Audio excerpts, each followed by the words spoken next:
کہ this is not your mandate Kakar صاحب. کہاں ہے مولانا فضل الرحمان صاحب؟ کیوں نہیں بول رہے آپ؟ قائد اعظم رحمت اللہ علیہ کے نظریات پر حملہ بھی ریاست سے بغاوت کے زمرے میں آنا چاہیے. اور قائد اعظم کو جا کے آپ تہمتیں لگا رہے ہیں کی پالیسی کا. سر میں آپ کو کیٹیگوریکلی کہتا ہوں، اس کے بعد میں گرفتار بھی کیوں نہ ہو جاؤں.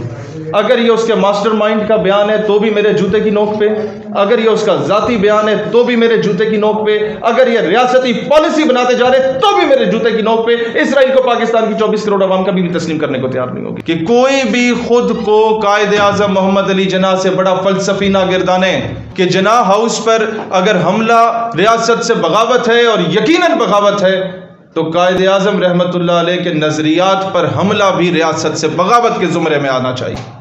آپ کا مینڈیٹ ہے الیکشنز کروائیں اور تشریف لے کے یہاں سے جائیں. گھٹیا سی نیسٹی اسمائل چہرے پہ لا کے ٹائی لگا کے آپ یہ بول رہے ہیں کہ جناب وہ ایک سیاستدان تھے تو وہ تو بھائی جان آپ ایک پرچی پہ بنے ہوئے وزیر اعظم ہیں.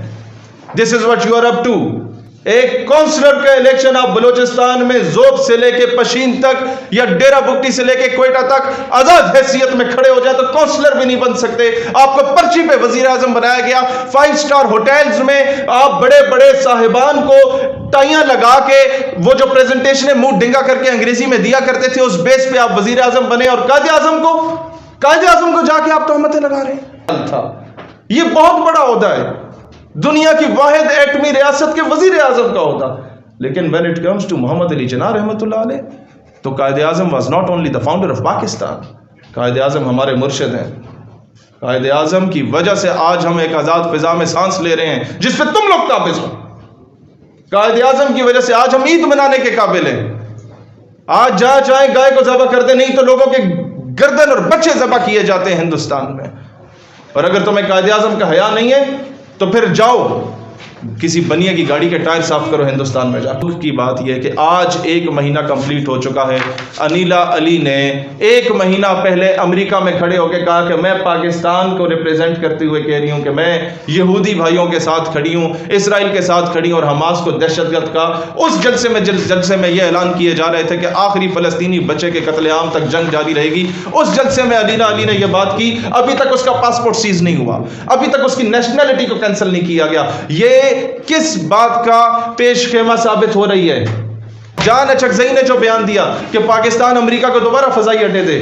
مجھے بتائیں آپ چاہتے کیا ہیں؟ جان اچکزئی صاحب نے اے پی ایس کے بچوں کے لاشیں اٹھائے تھے.